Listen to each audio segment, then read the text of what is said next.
সব খেলার সেরা বাঙালির তুমি ফুটবল। আর বাঙালিরই সেরা খেলা ফুটবলের আর বাংলার প্রকৃত ফুটবলার গড়ে তোলার যে প্রক্রিয়া তা নিয়ে আমাদের আরজি স্পোর্টসের বিশেষ প্রতিবেদন।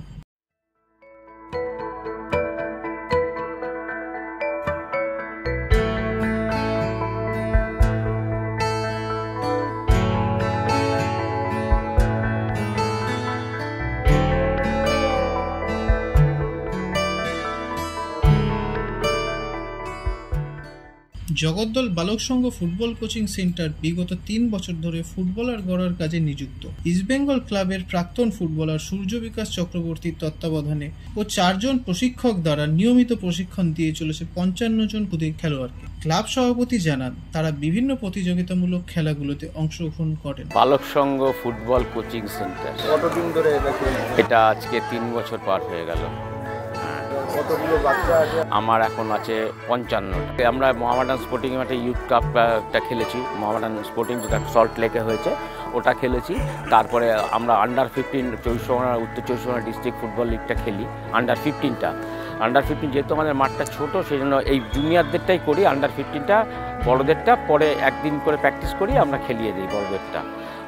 আমাদের সব উইংসটাই আছে, ছোটোদেরটাই প্র্যাকটিক্যালি আমরা প্র্যাকটিসটা পুরোপুরি করাচ্ছি। তা উপরের দিকটাতে এইখান থেকে যেটা বড় হবে সেটা তা বিভিন্ন ক্লাবে আমরা শিফট করে দেবো। সবটাই সূর্য বিকাশ চক্রবর্তী ওর মাধ্যমে বালক সংঘ ক্লাবের পরিচালনা, এটা সবটা হচ্ছে। এই হচ্ছে আমাদের মূল। এবং এইটা ক্লাবটা 1954 সালের সৃষ্টি। আমরা এর আগে একবার করেছিলাম, পরবর্তী ক্ষেত্রে মাঠটা একটা অসুবিধা হচ্ছে, আমাদের মাঠটা একটু নিচু, এই সময়টা একটু জল পড়ে, মিউনিসিপ্যালিটির থেকে যেটুকু সাহায্যর দরকার আমরা সেটুকু পাই। হ্যাঁ, চিন্তাভাবনা, ভবিষ্যৎ চিন্তাভাবনা হচ্ছে এই যে আন্ডার 12 যে সমস্ত ছেলেপেলেগুলো হচ্ছে জুনিয়র লেভেল থেকে আন্ডার 12 অবধি আমরা করব এবং এটা ভালো জায়গায় একটা নিয়ে যাব, যাতে এরা বিভিন্ন জায়গায় খেলে একটা ভালো নিজেদের লাইফটা তৈরি করতে পারে। এই মানে লক্ষ্য নিয়েই আমরা এগোচ্ছি। এবার আগামী দিন অবস্থার পরিপ্রেক্ষিতে আমাদের সব কিছুই চেঞ্জ হতে পারে, সেটা হচ্ছে অবস্থার পরিপ্রেক্ষিতে। আমাদের এই মুহূর্তে ৪ জন কোচ আছে। আর সূর্য বিকাশ চক্রবর্তী হচ্ছে মেন্টার। আমাদের ক্লাবের মানে প্রাক্তন খেলোয়াড়, ইস্ট বেঙ্গলের প্রাক্তন খেলোয়াড় এবং আমাদের ক্লাবের ছোটোবেলার থেকেও খেলতো, আমাদের পাড়ারই ছেলে। সেই জন্য আমাদের দিক দিয়ে কোনো অসুবিধা হয় না, যেহেতু আমার পাড়ার ছেলে, ক্লাবের ছেলে। এই যে প্লেয়ার আছে আমাদের ৬ থেকে ১২। হ্যাঁ, রিলিজ দিয়ে দেয়। তখন আমাদের সঙ্গে খেলে, কেউ 13-14 বছরের বাচ্চারাও খেলে, প্র্যাকটিস করে একদিন আধদিন। যদি তারা আসে আমরা কাউকে ফেরাই না, কারণ আমাদের আন্ডার 15টা তো খেলতে হবে। সেই আন্ডার 15 খেলার জন্য আমাদের যেটা দরকার সেটা হচ্ছে যে 12টা করব, তারপরে 13-14 কিছু খেলবে। এইবারে পরে একসঙ্গে অ্যাসেম্বল করে আমরা আমাদের ক্লাবের নামেই খেলি। এবারও খেলেছি আমরা উত্তর 24 ডিস্ট্রিক্ট লিগটা। বাচ্চাদের প্রশিক্ষণ দিতে নিয়মিত মাঠে নিয়ে আসেন অভিভাবকরা এবং তারা খুব আশাবাদী তাদের সন্তানদের নিয়ে। এখানে খেলে কি আপনার ছেলে? হ্যাঁ, আমার ছেলে খেলে। ওর বয়স 7 বছর 4 মাস। ও 2 বছর হতে খেলছে। হ্যাঁ, এখানে মানে বালক সংঘ ফুটবল একাডেমি, সেখানে খেলছে। কারণ 5 বছরের পর আমার মনে হলো, তার ছোটোবেলার থেকে তো বিভিন্ন স্পোর্টস করেও, কিন্তু মনে হলো যে কিছু একটা স্পোর্টসে দেওয়া দরকার, কারণ আমাদের শারীরিক ও মানসিক দুটোরই বিকাশ দরকার আছে। তো ও দেখলাম খুব ইন্টারেস্ট ফুটবলের প্রতি। এবার বাচ্চা যেটার প্রতি ইন্টারেস্ট সেটা তো অবশ্যই গার্জিয়ানদের যাওয়া উচিত সেই দিকে, তো আমরা সেই জন্য সেই দিকেই গেলাম। এখন তো বিকালবেলা টিউশন, এই দিক থেকে আপনারা কিভাবে মানে ম্যানেজ করেন? সন্ধ্যেটা অনেকটা টাইম আছে হাতে, 6টা থেকে 9টা, তো তার মধ্যে টিউশনটা অ্যাডজাস্ট করাই যেতে পারে। আমাদের বিকেলবেলায় কোনো বাচ্চাকে পড়ানো হলে আমার মনে হয় না তার পড়ায় মনটা বসে, কারণ সমস্ত বাচ্চাদেরই বিকেল হলে একটা খেলার দিকে মন যায়। যেমন আমাদের ছোটোবেলা দেখলে সেটাই আমরা বিচার করব, তো তার জন্যই দেওয়া। আর টিউশনটা ওটা হয়ে যেত, স্যার ম্যাডামকে রিকোয়েস্ট করে বলতে হবে। কত বড় হচ্ছে আস্তে আস্তে, কি মনে হচ্ছে খেলার প্রতি খুব ইন্টারেস্ট, মাঠে আসবে খেলতে? অবশ্যই, এখনও তাই বুঝছি। মানে ফিউচার জানি না, কিন্তু প্রেজেন্টটা ঠিক রাখছি। প্রেজেন্টে আজকে যেতে চাইছে, চলো খেলুক, এরকম ব্যাপার। যে সমস্ত কোচেরা অনুশীলন করান তারা খুবই নিষ্ঠার সাথে বাচ্চাদের অনুশীলন করান। প্রথমে জানাই আরজি স্পোর্টসকে আমার তরফ থেকে আন্তরিক অভিনন্দন। আমি চাই আপনাদের হাত ধরে এই যত কোচিং ক্যাম্প আছে, বাচ্চাদের যে স্পোর্টস আছে আরও এগিয়ে আসবে। আপনাদের উৎসাহ দেওয়াতে আমাদের বাঙালি ফুটবলার আরও বেশি অনুপ্রাণিত হবে। আশা করি আগামী দিনে বাঙালি ফুটবলারের যে খরা চলছে সেটা আশা করি মিটে যাবে। আপনাদের মতো এইসব চ্যানেল যত এগিয়ে আসবে তত বাংলা গ্রাম বাংলার গ্রামেগঞ্জের ফুটবল তত বেশি সমৃদ্ধ হবে। আপনাদেরকে অনেক বেশি ধন্যবাদ যে আপনারা গ্রামে গ্রামে গিয়ে এই রকম ছোট বাচ্চাদের উৎসাহ দিচ্ছেন, সেই জন্য আমি আমার তরফ থেকে আপনাদের প্রণাম, ধন্যবাদ। আশা করি আপনাদের ভবিষ্যৎ খুব ভালোভাবে যাবে আগামী দিন। দীর্ঘদিন কোচিং ক্যাম্প করছে, এই বাচ্চাদের সঙ্গে বিকেলবেলা সময় কাটাতে কেমন লাগে?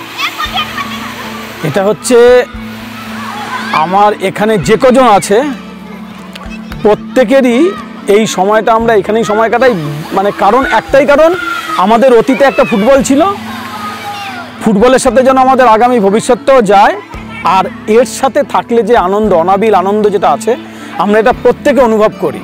আপনি দীর্ঘদিন বড় ক্লাব খেলেছেন, স্বপ্ন দেখেন যেখান থেকে